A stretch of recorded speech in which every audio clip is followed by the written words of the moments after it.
Welcome to மெக்டாகிஸ். இந்த வீடியோவில் நம்ம என்ன டாபிக் பார்க்க போகிறோம் அப்படின்னு கேட்டிங்கன்னா, லித்தியம் அயான் பேட்டரி வந்து எப்படி ஒர்க் ஆகுது அப்படிங்கிறத பற்றி தான். இந்த லித்தியம் அயான் பேட்டரி அப்படிங்கிறது எலக்ட்ரோ கெமிக்கல் பேட்டரியில் வரும். இந்த லித்தியம் அயான் பேட்டரி, அதுக்கப்புறம் லெட் ஆசிட் பேட்டரி, இது எல்லாமே பார்த்தீங்க அப்படின்னா இந்த எலக்ட்ரோ கெமிக்கல் பேட்டரி அப்படின்னு சொல்லுவாங்க. அதாவது எலக்ட்ரோ கெமிக்கல் மூலமாக என்ன ஆகும் அப்படின்னு பார்த்தீங்கன்னா, நமக்கு எலக்ட்ரிசிட்டி ஜெனரேட் ஆகும். அதனால வந்து இது எல்லாத்தையும் எலக்ட்ரோ கெமிக்கல் பேட்டரி அப்படின்னு சொல்லுவாங்க. ஸோ பொதுவாக பார்த்தீங்க அப்படின்னா ஒரு எலக்ட்ரிக் வெஹிக்கிளில் கார்லாம் பார்த்தீங்க அப்படின்னா லித்தியம் அயன் பேட்டரி வந்து யூஸ் பண்ணிக்கிட்டு இருக்கிறோம். அதே மாதிரி டூ வீலர்லேயும் நம்ம வந்து லித்தியம் அயன் பேட்டரி வந்து யூஸ் பண்ணுறாங்க. இந்த லித்தியம் அயன் பேட்டரியோட வெயிட் அப்படின்னு பார்த்தீங்கன்னா இந்த லெட் ஆசிட் பேட்டரியோட கம்மியாக இருக்கும். அதே மாதிரி பார்த்தீங்கன்னா எனர்ஜி டென்சிட்டி அப்படிங்கிறது ரொம்ப அதிகமாகவே இருக்கும். ஸோ இந்த எனர்ஜி டென்சிட்டி வந்து அதிகமாக இருக்கிறனால தான் நம்ம லித்தியம் அயன் பேட்டரியை இப்போ வரைக்கும் நம்ம நிறைய இடங்கள்ல யூஸ் பண்ணிட்டு இருக்கோம்.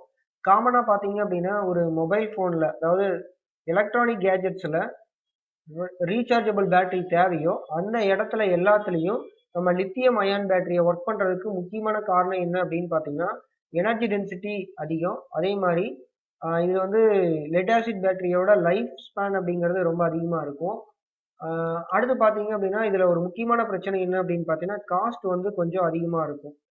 இப்போ கார்லாம் பார்த்தீங்க அப்படின்னா ரொம்ப அதிகமான ரேட்டுக்கு வந்து ஈவி கிடைக்கிறதுக்கு முக்கியமான காரணம் வந்து இந்த காஸ்ட் தான். ஏன் அப்படின்னு பார்த்தீங்கன்னா இந்த லித்தியமோட காஸ்ட் பார்த்தீங்க அப்படின்னா அதிகமாக இருக்குது. அதனால வந்து நமக்கு எல்லா இடத்துலையும் இந்த லித்தியம் அப்படிங்கிறது கிடைக்கிறது இல்லை. ஸோ அதனால இந்த லித்தியம் அயன் பேட்டரியில் ஒரு முக்கியமான பிரச்சனை வந்து காஸ்ட்டு. அதுக்கப்புறம் பார்த்தீங்கன்னா நமக்கு வந்து டெம்பரேச்சர். ஸோ டெம்பரேச்சர் வந்து ரைஸ் ஆகும். ஸோ இந்த டெம்பரேச்சரை நம்ம கம்மி பண்ணுறதுக்கு தான் இப்போ பேட்டரியிலாம் பேட்டரி மேனேஜ்மெண்ட் சிஸ்டம் அப்படின்னு சொல்லிட்டு நம்ம அதை கொண்டு வந்துட்டு இப்போ நம்ம ஈவி எல்லாத்தையும் உருவாக்கிட்டு இருக்காங்க. ஸோ இந்த பேட்டரி மேனேஜ்மெண்ட் சிஸ்டம் பார்த்தீங்கன்னா நம்ம பேட்டரி எல்லா பேட்டரிலையும் இருக்கும். அது வந்து தனி ஒரு வீடியோவே நம்ம பார்த்துடலாம். ஸோ இப்போ வந்து டெம்பரேச்சர் நம்ம சார்ஜ் பண்ணாலும் சரி டிஸ்சார்ஜ் பண்ணாலும் சரி ப்ரொடியூஸ் ஆகும். இப்போ லெட் ஆசிட் பேட்டரிலாம் பார்த்தீங்கன்னா அந்த அளவுக்கு ஹசார்டஸ் ப்ராப்ளம் கிடையாது. ஆனால் லித்தியம் அயான் பேட்டரி பார்த்தீங்கன்னா ஹீட் வந்து ரொம்ப அதிகமாக ப்ரொடியூஸ் ஆகிறதுனால இந்த லித்தியம் அயான் பேட்டரி வந்து கொஞ்சம் சேஃப்டியில் கம்மியாகவே இருக்குது. இருந்தாலும் இந்த எனர்ஜி டென்சிட்டி அப்படிங்கிற ஒரு விஷயத்துக்காகத்தான் நம்ம வந்து லித்தியம் அயான் பேட்டரியை யூஸ் பண்ணுறோம். ஸோ எனர்ஜி டென்சிட்டி அப்படிங்கிறது என்ன அப்படின்னா ஒரு குறிப்பிட்ட அளவு வால்யூம் எடுத்துக்கோங்க. ஸோ அந்த குறிப்பிட்ட அளவு வால்யூமில் எவ்வளவு எனர்ஜி வந்து உங்களால் சேவ் பண்ண முடியும் அப்படிங்கிறது தான் எனர்ஜி டென்சிட்டி அப்படிங்கிறது. ஸோ பொதுவாக பார்த்தீங்கன்னா இந்த பேட்டரி அப்படிங்கிறது எந்த எனர்ஜியை ஸ்டோர் பண்ணும் அப்படின்னு கேட்டிங்கன்னா கெமிக்கல் எனர்ஜியை தான் ஸ்டோர் பண்ணும். இந்த கெமிக்கல் எனர்ஜி தான் என்ன ஆகும் அப்படின்னு பார்த்தீங்கன்னா எலக்ட்ரிக்கல் எனர்ஜியாக வந்து கன்வெர்ட் ஆகும். ஸோ நமக்கு வந்து என்ன எனர்ஜி ஸ்டோர் ஆகும்? கெமிக்கல் எனர்ஜி தான் ஸ்டோர் ஆகும். ஸோ எவ்வளவு கெமிக்கல் எனர்ஜி வந்து ஒரு குறிப்பிட்ட அளவு மாஸ்ல ஸ்டோர் பண்ண முடியும் அப்படிங்கிறது தான் இந்த எனர்ஜி டென்சிட்டி அப்படிங்கிறது. ஸோ இந்த எனர்ஜி டென்சிட்டி வந்து லெட் ஆசிட் பேட்டரிக்கு கம்மியாக இருக்குது. மற்ற பேட்டரிலாம் இன்னும் ரொம்ப கம்மியாக இருக்கும். ஸோ லித்தியம் அயான் பேட்டரி பார்த்தீங்க அப்படின்னா அதிகமாக இருக்குது. ஸோ அந்த ஒரு விஷயத்துக்காகத்தான் நம்ம வந்து லித்தியம் அயான் பேட்டரி வந்து யூஸ் பண்ணிட்டு இருக்கோம். சரி, இப்போ இந்த வீடியோவில் பார்த்தீங்க அப்படின்னா நீங்கள் லித்தியம் அயான் பேட்டரியோட ஒர்க்கிங் வந்து எப்படி இருக்குது அப்படிங்கிறத பார்த்துக்கலாம். அதே மாதிரி என்ன கெமிக்கல் ரியாக்ஷன் நடக்குது அப்படிங்கிறத நீங்கள் தெரிஞ்சுக்கலாம். அதுக்கப்புறம் அதில் என்னென்ன மெட்டீரியல் வந்து நம்ம யூஸ் பண்ணுவோம் அப்படிங்கிறத நீங்கள் தெரிஞ்சுக்கலாம். ஸோ கன்ஸ்ட்ரக்ஷன், அதே மாதிரி ஒர்க்கிங், கெமிக்கல் ரியாக்ஷன் என்ன நடக்குது, எப்படி நடக்குது அப்படிங்கிறதையும் நீங்கள் வந்து தெரிஞ்சுக்கலாம். ஸோ வீடியோக்குள்ளே போயிடலாம். ஸோ இப்போ லித்தியம் அயான் பேட்டரியில் பார்த்தீங்கன்னா நான் ஒரே ஒரு செல் எடுத்திருக்கேன். ஸோ நம்பர் ஆஃப் செல்ஸ் வந்து நம்மளால் எடுத்துக்க முடியும். ஸோ நம்பர் ஆஃப் செல்ஸை நம்ம சீரியலாகவும் பேரலாகவும் கனெக்ட் பண்ணோம் அப்படின்னா அதுக்கு பேர் வந்து பேட்டரி பேக். ஸோ நம்ம எப்பவுமே ஈவியில் யூஸ் பண்ணுறது பேட்டரி பேக்கை தான். ஸோ இந்த பேட்டரி பேக் அப்படிங்கிறதுல நம்ம எதை சூஸ் பண்ணி பேட்டரியை நம்ம கனெக்ட் பண்ணுவோம் அப்படின்னு பார்த்தீங்கன்னா வோல்டேஜ். ஸோ இந்த வோல்டேஜ் வந்து நமக்கு எவ்வளவு வேணுமோ அதை பொறுத்து நம்ம என்ன பண்ணுவோம் அப்படின்னா பேட்டரியை வந்து சூஸ் பண்ணுவோம். ஸோ இப்போ கன்ஸ்ட்ரக்ஷன் அப்படின்னு பார்த்தீங்கன்னா நம்ம வந்து ஒரு கண்டெய்னர் சொல்லுவோம். இது வந்து கண்டெய்னர். ஸோ இந்த கண்டெய்னருக்குள்ள என்ன இருக்கும் அப்படின்னு பார்த்தீங்கன்னா எலக்ட்ரோலைட் இருக்கும். ஸோ இந்த கண்டெய்னருக்குள்ள எலக்ட்ரோலைட் வந்து பிளேஸ் பண்ணுறாங்க. ஸோ எலக்ட்ரோலைட் வந்து என்னவா எடுத்துக்குவாங்க அப்படின்னு கேட்டிங்கன்னா, ஸோ எலக்ட்ரோலைட் வந்து எப்படி இருக்கும் அப்படின்னு பார்த்தீங்கன்னா இந்த இடத்துல லித்தியம் அயான்ஸை வந்து என்ன பண்ணுறாங்க அப்படின்னா சால்வெண்ட்டில் கரைச்சி வச்சுருக்காங்க. ஸோ லித்தியம் அயான்ஸை சால்வெண்ட்டில்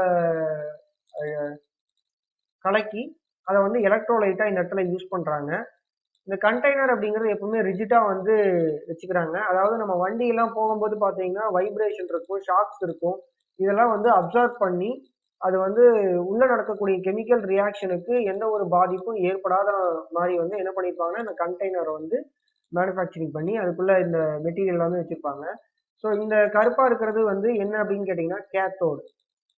ஸோ கேத்தோடு அப்படிங்கிறது எப்பவுமே நெகட்டிவ் பிளேட்டு. ஸோ இந்த கேத்தோடு வந்து நெகட்டிவ் பிளேட்டு. இந்த கேத்தோடு வந்து இந்த இடத்துல என்ன மெட்டீரியல் எடுக்கிறாங்க அப்படின்னு பார்த்தீங்கன்னா மெட்டல் ஆக்சைட்ஸ் எடுக்கிறாங்க. மெட்டல் ஆக்சைட்ஸ் அப்படின்னு சொன்னோம்னா இந்த லித்தியம், கோபால்ட்டு, ஆக்சைடு. ஸோ சில நேரங்களில் நம்ம என்ன பண்ணுவாங்க அப்படின்னு பார்த்தீங்கன்னா மேங்கனீஸ் எடுத்துக்குவாங்க, நிக்கல் எடுத்துக்குவாங்க. ஸோ இந்த மாதிரி மெட்டல் ஆக்சைடை வந்து லித்தியம் ஆக்சைடோட மிக்ஸ் பண்ணி வச்சுருப்பாங்க. ஸோ இந்த லித்தியம் மேங்கனீஸ் ஆக்சைடு எடுத்துக்குவாங்க, இல்லைன்னா லித்தியம் கோபால்ட் எடுத்துக்குவாங்க, இல்லைன்னா லித்தியம் நிக்கல் எடுத்துக்குவாங்க. இந்த மாதிரி ஏதாவது ஒரு மெட்டீரியலில் இந்த இதை வந்து எடுத்துக்குவாங்க.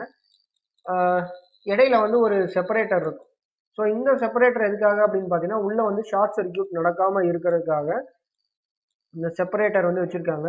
ஸோ இந்த செப்பரேட்டர் பார்த்தீங்க அப்படின்னா பார்ஷியலாக வந்து அயான்ஸை என்ன பண்ணுன்னா அலோவ் பண்ணும். ஃபுல் அயான்ஸையும் வந்து இது பண்ணாது, அலோவ் பண்ணாது. பாதி மட்டும்தான் அலோவ் பண்ணும். அந்த அளவுக்கு தான் அது வந்து போரஸாக இருக்கும். ஸோ இந்த இடத்துல என்ன ஆகும்னா நீங்கள் டிஸ்சார்ஜ் ஆகும்போது லித்தியம் அயான்ஸ் எல்லாமே வந்து கேத்தோட்லேருந்து ஆனோடுக்கு வந்து ஃப்ளோ ஆகும். ஸோ இந்த இடத்துல பார்த்தீங்கன்னா லித்தியம் அயான்ஸ் வந்து என்ன ஆகும் அப்படின்னு பார்த்தீங்கன்னா லெஃப்ட் சைட்லேருந்து ரைட் சைடுக்கு மூவ் ஆகும். இந்த ரைட் சைடில் இந்த ரெட் கலர் இருக்கிறது பார்த்தீங்க அப்படின்னா பாசிட்டிவ் பிளேட்டு. இந்த பாசிட்டிவ் பிளேட் அப்படிங்கிறது என்ன அப்படின்னு பார்த்தீங்கன்னா ஆனோடு. ஸோ இந்த ஆனோட்ல என்ன மெட்டீரியல் எடுத்துக்கிறாங்க அப்படின்னு பார்த்தீங்கன்னா கார்பன் எடுத்துக்கிறாங்க. ஸோ வெறும் கார்பன் மட்டும் இந்த இடத்துல எடுத்துக்கிறாங்க. இப்போ என்ன ஆகும் அப்படின்னு பார்த்தீங்கன்னா டிஸ்சார்ஜ் அப்போ உங்களுக்கு இந்த லோடு வந்து நம்ம இந்த இடத்துல கொடுத்துருப்போம். ஸோ டிஸ்சார்ஜ் அப்போ நம்ம லோடு கொடுத்தோம் அப்படின்னா லித்தியம் அயான்ஸ் எல்லாமே வந்து என்ன ஆகும் அப்படின்னு பார்த்தீங்கன்னா உள்ள இருக்கக்கூடிய எலக்ட்ரோலைட்ல இருந்து லித்தியம் அயான்ஸ் வந்து செப்பரேட்டரோட வழியா அது என்ன ஆகும் அப்படின்னு பார்த்தீங்கன்னா ஆனோட நோக்கி போகும். அப்போ இந்த லித்தியம் அயான்ஸ் எல்லாமே வந்து ஆனோட்ல படியும். அப்போ இந்த இடத்துல பார்த்தீங்க அப்படின்னா கார்பனும் லித்தியம் அயான்ஸும் வந்து என்ன ஆகும் அப்படின்னு பார்த்தீங்கன்னா ஃபார்ம் ஆயிருக்கும். ஸோ இப்போ எலக்ட்ரான்ஸ் எப்படி ஃப்ளோ ஆகும்? எப்பவுமே கேத்தோட்ல இருந்து ஆனோட நோக்கி தான் டிஸ்சார்ஜ் அப்போ எலக்ட்ரான்ஸ் வந்து ஃப்ளோ ஆகும். ஸோ டைரக்ஷன் பார்த்தீங்க அப்படின்னா இந்த மாதிரி தான் இருக்கும். ஸோ ஃப்ளோ ஆஃப் எலக்ட்ரான்ஸ் எப்பவுமே எப்படி இருக்கும்? டிஸ்சார்ஜ் அப்போ நெகட்டிவ்ல இருந்து பாசிட்டிவை நோக்கி இருக்கும். அப்போ கரண்ட் வந்து எப்படி ஃப்ளோ ஆகும்? கரண்டோட டைரக்ஷன் அப்படின்னு கேட்டிங்கன்னா ஆனோடுல இருந்து கேத்தோடுக்கு போகும். ஸோ இதான் வந்து உள்ள நடக்கக்கூடிய ப்ராசஸ். இப்போ நீங்கள் கெமிக்கல் ரியாக்ஷன் எடுத்துக்கிட்டீங்க அப்படின்னா எப்படி இருக்கும்னா, ஸோ இப்போ நம்ம பார்க்கறது டிஸ்சார்ஜிங். இப்போ இந்த லித்தியம் அயான் பேட்டரியை பொறுத்த வரைக்கும் ஓவரால் ரியாக்ஷன் நீங்கள் எடுத்துக்கோங்க. ஸோ அது ரொம்ப ஈஸியாக இருக்கும். ஓவரால் ரியாக்ஷன் அப்படின்னு கேட்டிங்கன்னா நம்ம எடுத்துக்கிட்டது என்ன? லித்தியம், கோபால்ட், ஆக்சைடு, அதுக்கப்புறம் பார்த்தீங்கன்னா கார்பன்.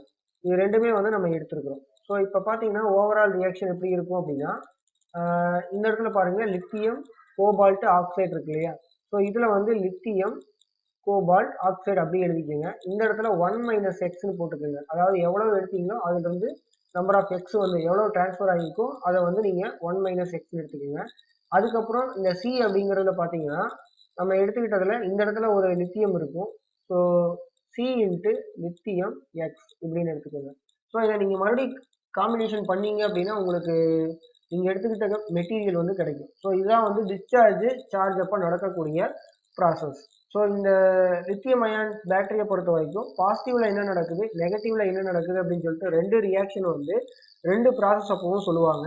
உங்களுக்கு ஓவராலாக இந்த ஈக்குவேஷன் நீங்கள் எடுத்துக்கிட்டீங்க அப்படின்னா உங்களுக்கு ஈஸியாக இருக்கும். ஸோ இதை ஒன்றை மட்டும் நீங்கள் எழுதிக்கிட்டா போதும். உங்களுக்கு வந்து ஈஸியான ரியாக்ஷன், கெமிக்கல் ரியாக்ஷனை வந்து உங்களால் எழுத முடியும்.